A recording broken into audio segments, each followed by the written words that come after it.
warahmatullahi wabarakatuh. Bismillah, innal hamdalillah nahmaduhu wa nasta'inuhu wa nastaghfiruh wa na'udzu billahi min shururi anfusina wa sayyiati a'malina, man yahdihillahu fala mudilla lahu wa man yudlil fala hadiya lahu. Rabbi shrah li sadri wa yassir li amri wa hlul 'uqdatam min lisani yafqahu qawli. Allah Ta'ala fi kitabil karim wa huwa asdaqul qailin. A'udzu billahi samil 'alim minasyaitonir rajim. Bismillahirrahmanirrahim. Ya ayyuhalladzina amanu taqullaha haqqa tuqatih wa la tamutunna illa wa antum muslimun. Wa qala an-nabiy sallallahu alaihi wa alihi wasallam, man sanna sunnatan hasanatan falahu ajruha wa ajru man 'amila biha ila yaumil qiyamah, wa man sanna sunnatan sayyi'atan fa 'alaiha wizruha wa wizru man 'amila biha ila yaumil qiyamah. Shadaqallahu 'azim wa shadaqa rasulul karim wa nahnu 'ala dzalika minasyahidin walhamdulillahi rabbil alamin. Jamaah ikhwan akhwat fillah rahimakumullah.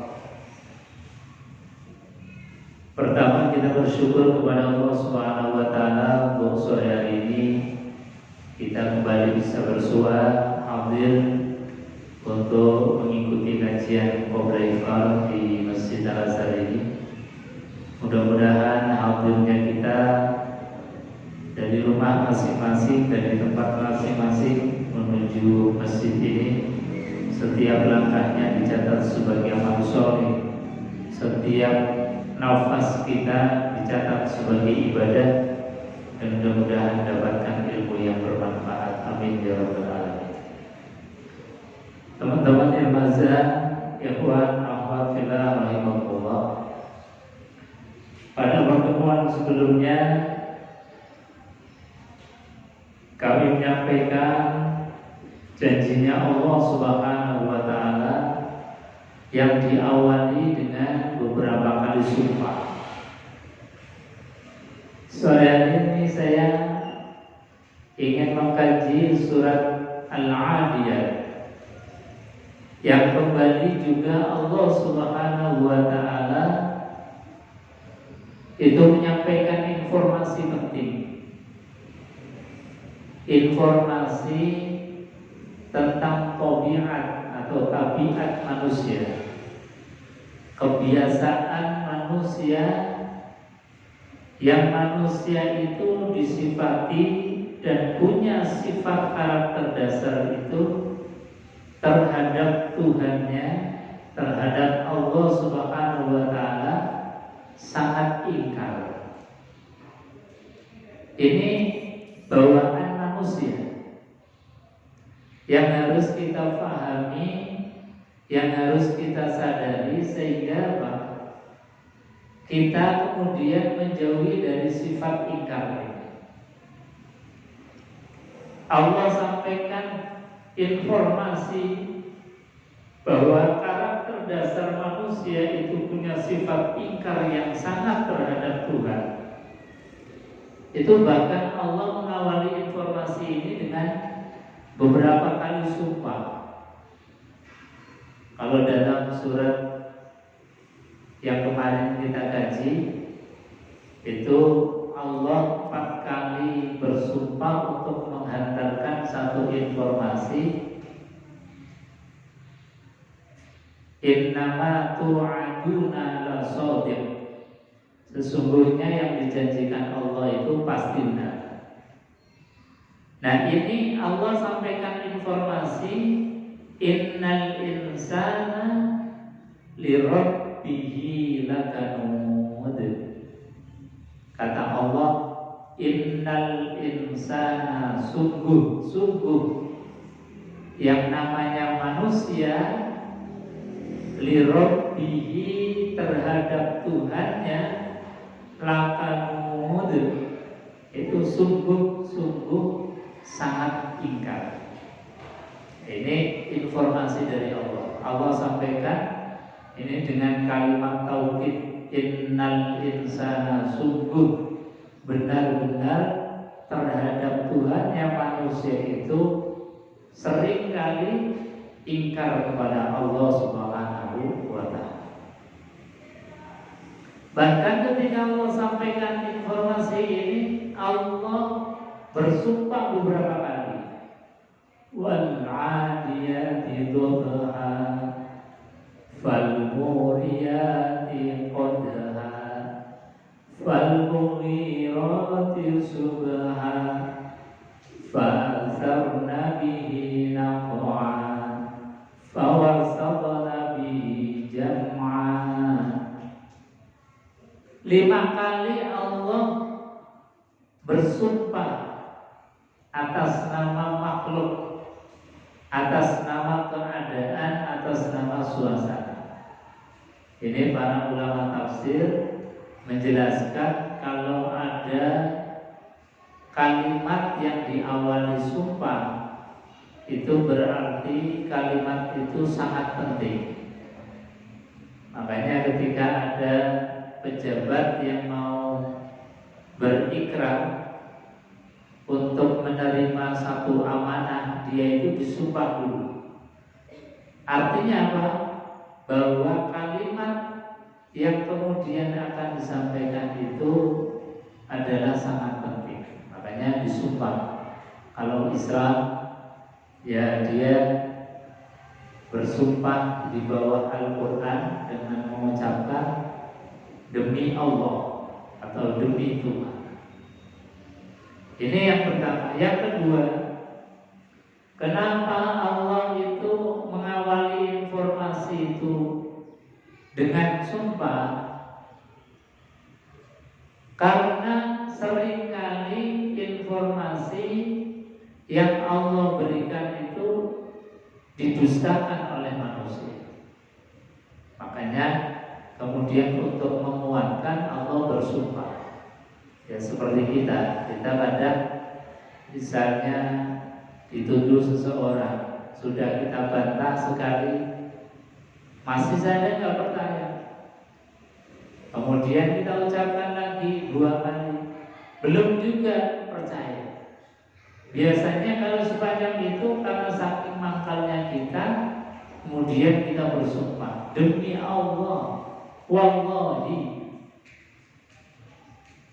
Untuk apa kita bersumpah?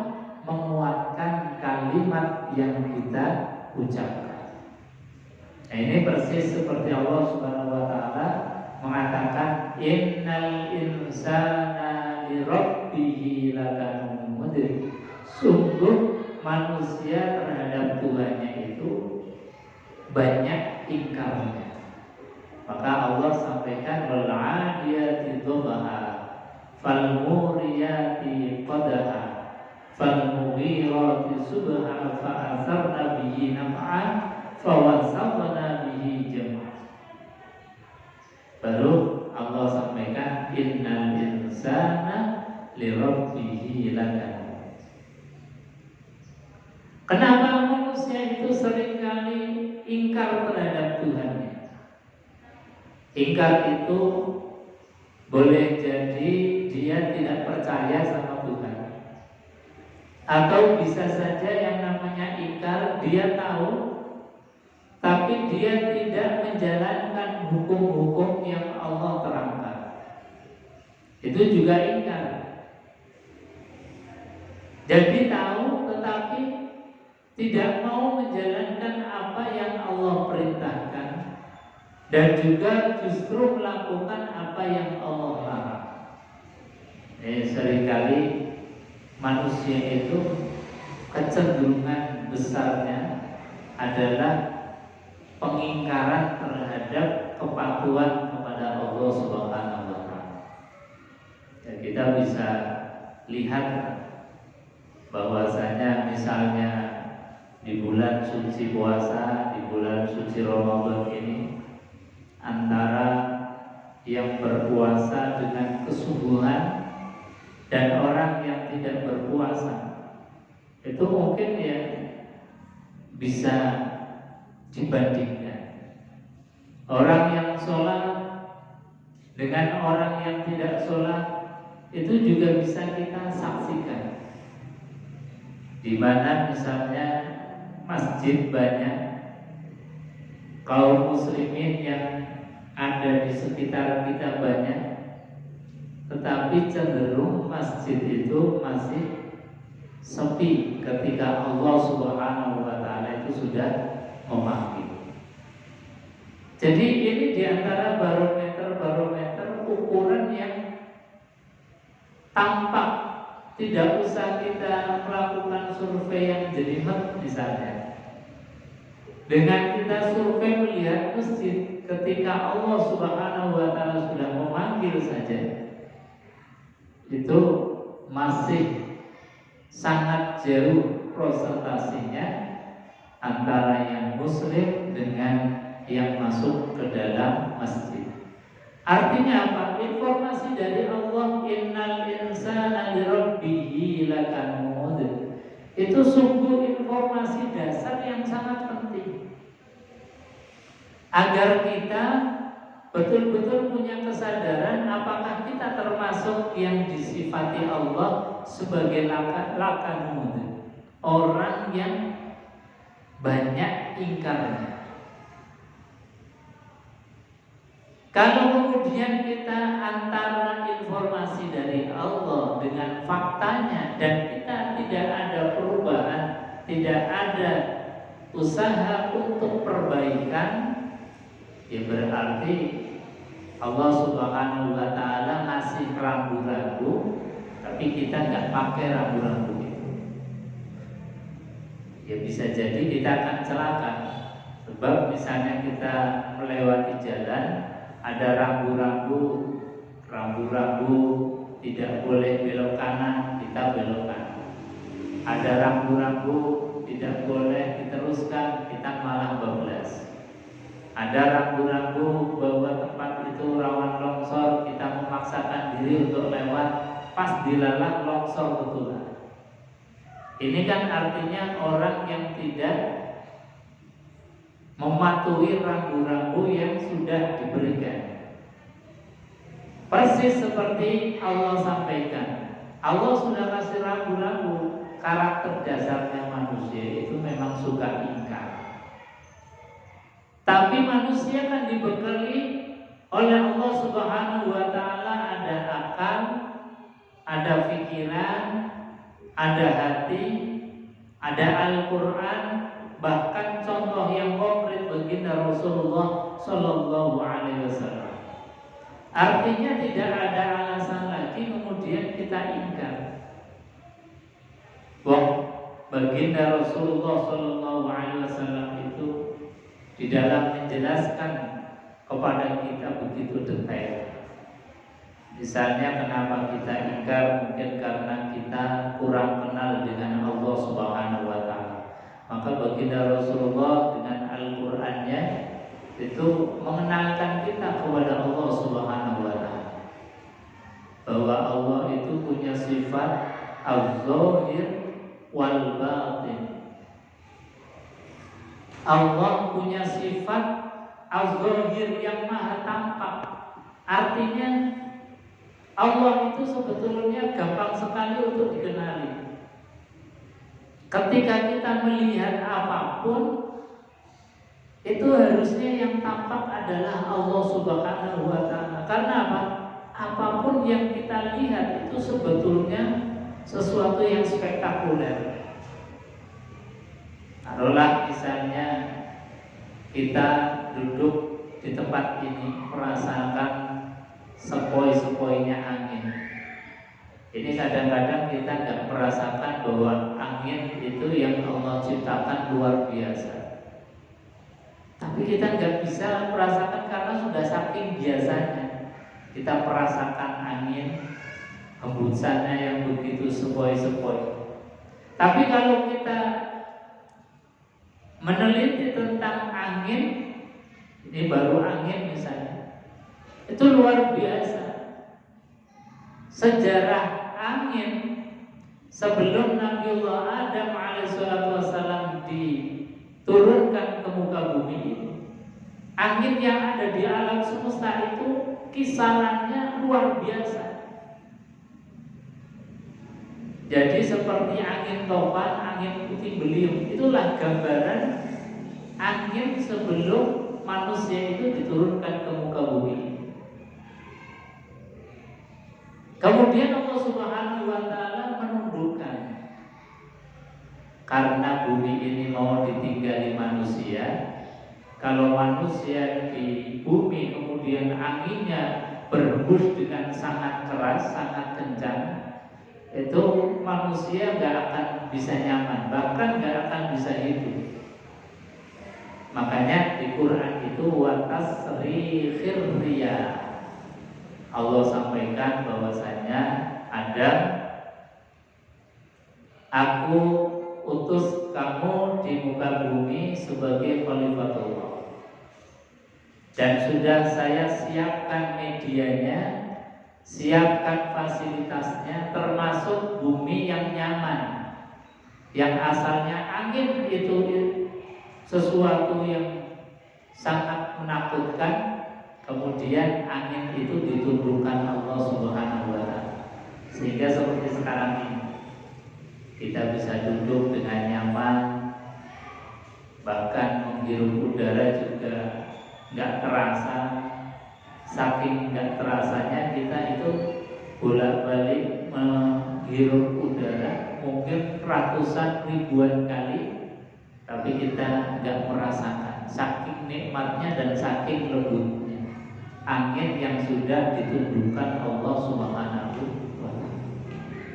Tapi sebelum bumi ini ditinggali oleh manusia, anginnya berhembus luar biasa. Hampir-hampir tidak mungkin bumi ini ditinggali oleh manusia karena anginnya begitu dahsyat. Anginnya begitu luar biasa kencang. Hanya di dalam Quran kemudian sampaikan watasri khirriya wassahabil musaffar, Allah tundukkan itu angin. Nah, ini angin yang kemudian menjadi tunduk kepada kita. Tapi kemudian kadang-kadang angin itu kembali lagi ke sifat asalnya, sehingga kita sering mendengar ada angin tornado, puting beliung, angin macam-macam, sampai bukan hanya pohon yang tumbang, bahkan manusia pun bisa ikut diterbangkan. Itu angin kembali lagi kepada posisi awal. Angin kembali lagi pada posisi semula, yang asalnya sudah ditundukkan oleh Allah Subhanahu wa Ta'ala. Dia kembali lagi kepada posisi awal. Kenapa? Karena manusia yang digadang-gadang oleh Allah menjadi khalifatullah fil ardh, tetapi manusia seringkali kemudian ingkar kepada Allah Subhanahu wa Ta'ala. Begitu juga bumi, tanah, gunung-gunung, gelombang samudra, itu semuanya ditundukkan oleh Allah. Di Quran itu menggambarkan betapa dahsyatnya gelombang lautan, gelombang samudra sebelum Nabiullah Adam alaihissalatu wassalam diturunkan ke muka bumi. Jadi hampir-hampir alam yang ada di bumi ini enggak bersahabat dengan manusia. Hewannya sangat ganas, liar. Alamnya seperti angin itu dengan hembusannya yang sangat kencang. Lautan juga gelombangnya begitu dahsyat. Tapi semuanya kemudian ditaskhir, ditundukkan oleh Allah. Kenapa? Karena Allah ingin memberikan fasilitas kepada manusia menjadi khalifatullah fil ardh, menjadi pemakmur dan wakilnya Allah di muka bumi. Makanya ada para filosof mengatakan bahwasanya alam makrokosmos, alam yang luas ini, itu pergerakannya tergantung alam mikrokosmos. Mikrokosmos kita sebagai manusia, alam kecil, itu sangat berpengaruh terhadap pergerakan alam semesta. Ketika alam mikrokosmos kita manusia sebagai khalifatullah fil ard itu tunduk kepada aturan-aturan Allah, maka alam makrokosmos pun akan tunduk mengikuti ketundukan kita selaku manusia. Tapi ketika manusia itu kemudian tadi kembali kepada sifat asalnya, innal insana li rabbih lakanu, maka alam pun itu kemudian protes. Alam menjadi protes. Angin yang sudah tenang bisa jadi suatu saat kemudian bergerak dengan cepat lagi, dengan sangat dahsyat lagi. Gunung yang sudah ditundukkan oleh Allah, yang sudah tenang, bisa saja suatu saat kemudian berdemo lagi. Lautan yang sudah tenang bisa kita berjalan di atasnya dengan perahu-perahu, dengan bahtera yang kita buat. Bisa jadi suatu saat mereka pun bergolak lagi. Mereka pun akan berdemo lagi kepada kita. Karena apa? Kita selaku alam mikrokosmos sudah tidak mau tunduk kepada aturan dan hukum-hukumnya Allah Subhanahu wa Ta'ala. Maka kalau terjadi tadi ada demo dari alam, apakah puting beliung, angin, tornado, gunung meletus, atau bumi ini kemudian meluber seperti likuifaksi, atau angin air laut yang kemudian bergelombang dengan dahsyat sehingga menimbulkan tsunami dan lain sebagainya, itu berarti ada apa-apa dengan kita. Itu berarti ada masalah terhadap manusia. Manusianya ada masalah sehingga mereka berdemo, mereka tidak tunduk lagi terhadap apa yang sudah Allah perintahkan. Wa tasrifir riyah was-sahabil musaffar. Allah sudah tundukkan itu angin dan tundukkan bumi, tundukkan gelombang lautan dan lain sebagainya. Jamaah hadirin yang dimuliakan Allah Subhanahu wa Ta'ala.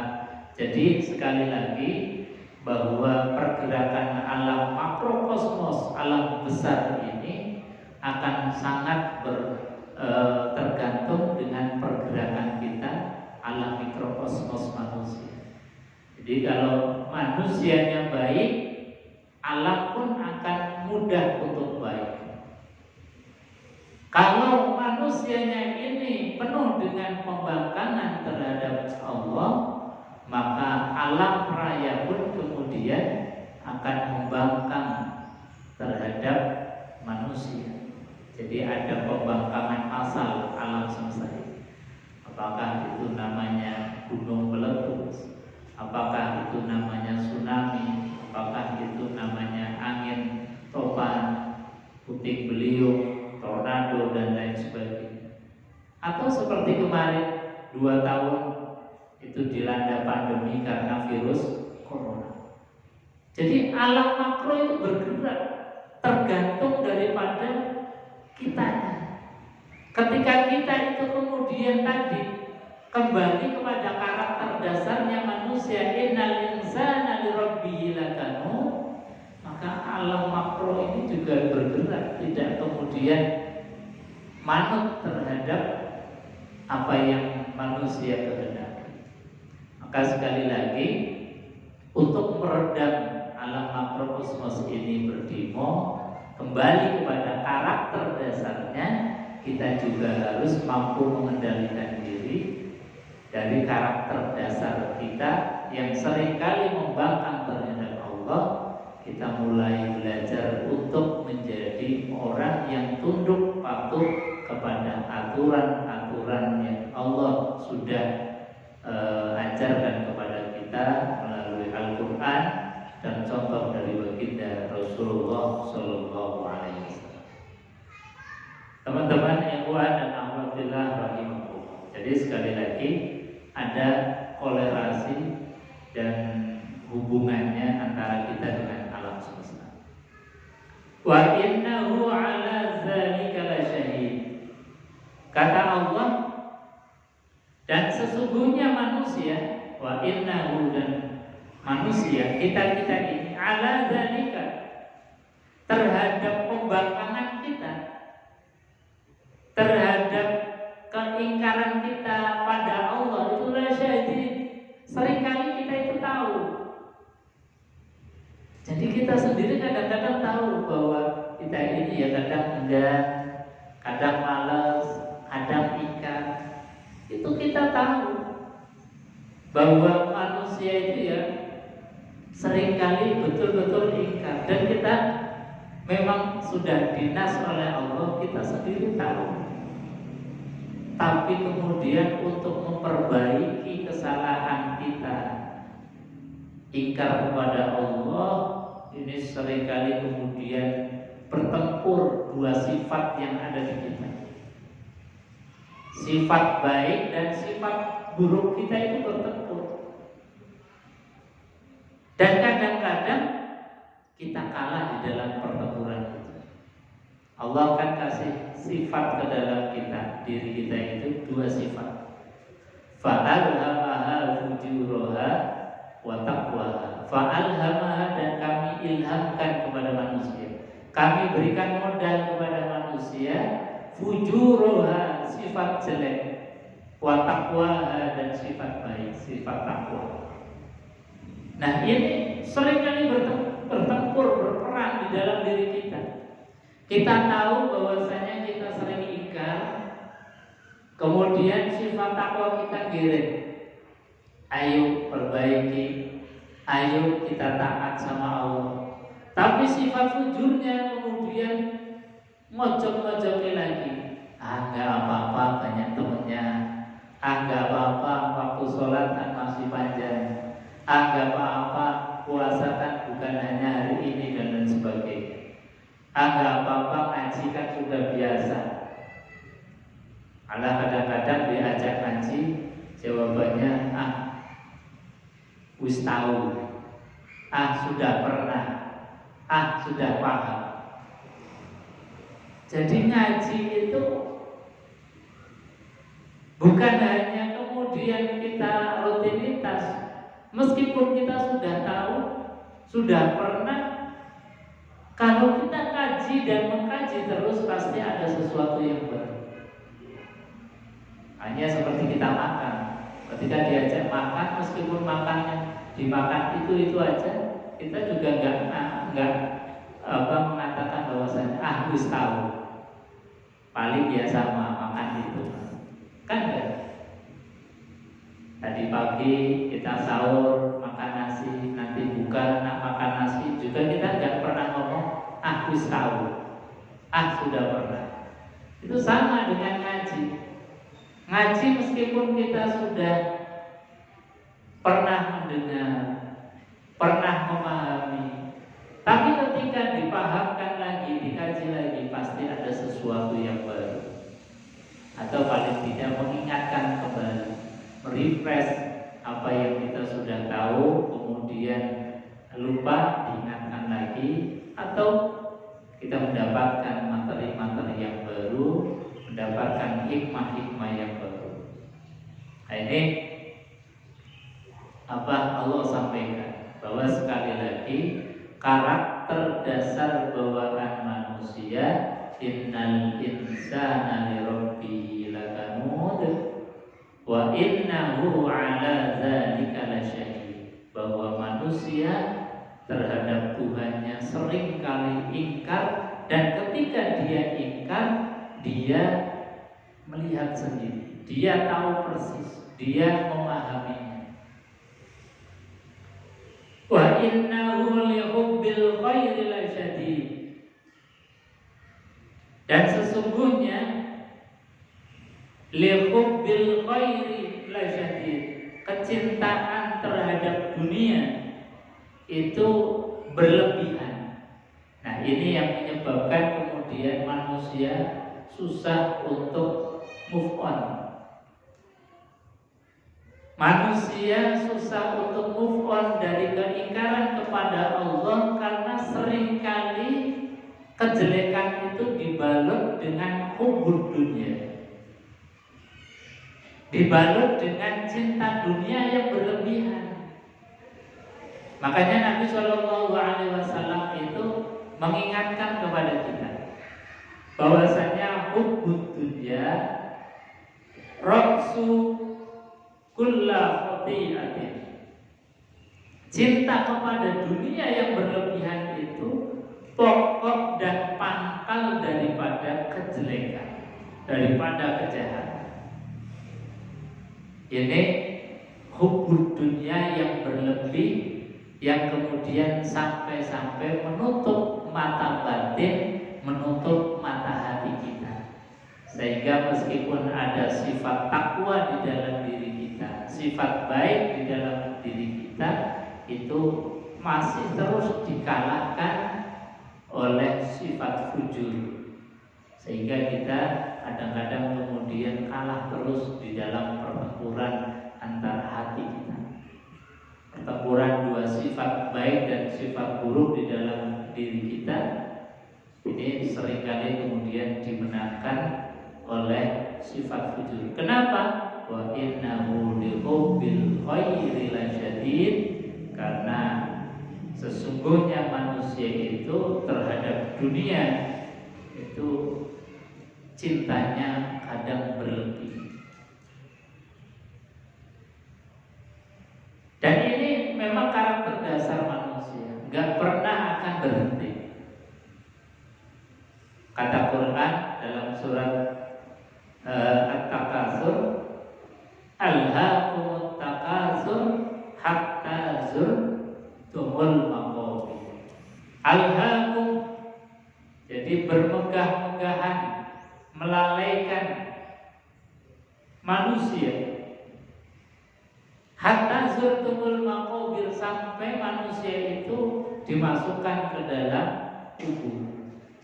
Nah, baru sudah hilang itu sifat daripada serakah. Makanya Allah Subhanahu wa taala melalui Rasulullah, kita di dalam mengendalikan sifat ini harus dilatih untuk tumbuh dan kembangnya satu sifat yang namanya qanaah. Sifat yang bisa ngerem untuk supaya kita tidak terlalu hubud dunia, tidak terlalu cinta kepada dunia yang berlebihan. Dengan cara apa? Hati kita diisi dengan sifat qanaah.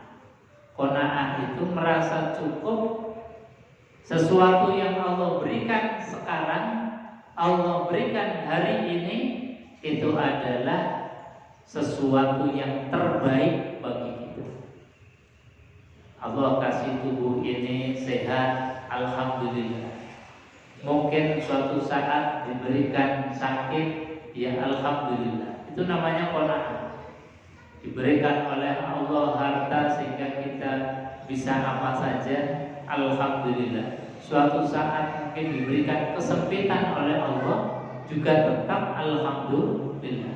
Itu namanya qanaah. Jadi merasa mencukupi, merasa cukup terhadap pemberian Allah saat ini, sehingga tidak kemudian merasa kurang terus. Kalau kurang terus ini memang bahaya, karena manusia tidak akan pernah merasa cukup. Dikasih gunung emas satu pun pengennya punya gunung emas 2. Diberikan gunung emas 2, pengennya punya gunung emas 5. Dikasih gunung emas 5, masih pengen punya gunung emas 10 dan lain-lain. Hatta zurtumul maqabir, sampai dimasukkan ke dalam liang lahat baru berhenti sifat itu.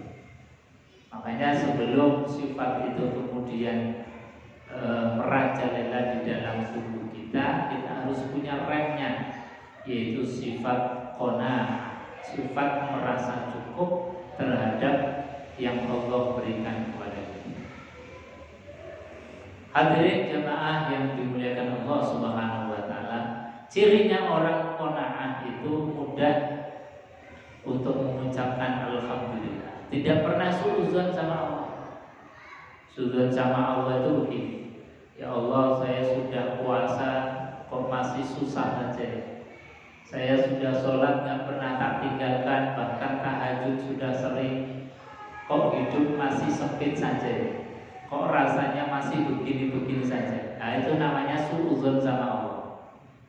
Perasaan itu gak boleh ada di dalam kita, karena yang diberikan Allah kepada kita saat ini itu adalah yang terbaik bagi Allah untuk kita. Itu yang harus kita punya kesadaran diri, sehingga apa? Mudah dan senantiasa mengucapkan alhamdulillahirabbil alamin. Jadi senang ya alhamdulillah, susah ya alhamdulillah, sehat ya alhamdulillah, pas sakit juga alhamdulillah. Itu orang yang sudah punya pengendalian diri. Itu namanya sifat qanaah. Jadi sifat qanaah itu menjadi hal yang sangat penting. Dan Indonesia sampai sekarang itu masih bisa kita saksikan, itu diantaranya karena warganya kita ini punya sifat qanaah, sehingga gak gerangsang, gak merasa kurang, gak kemudian memaksakan diri dan lain sebagainya. Jadi mudah-mudahan ada manfaatnya.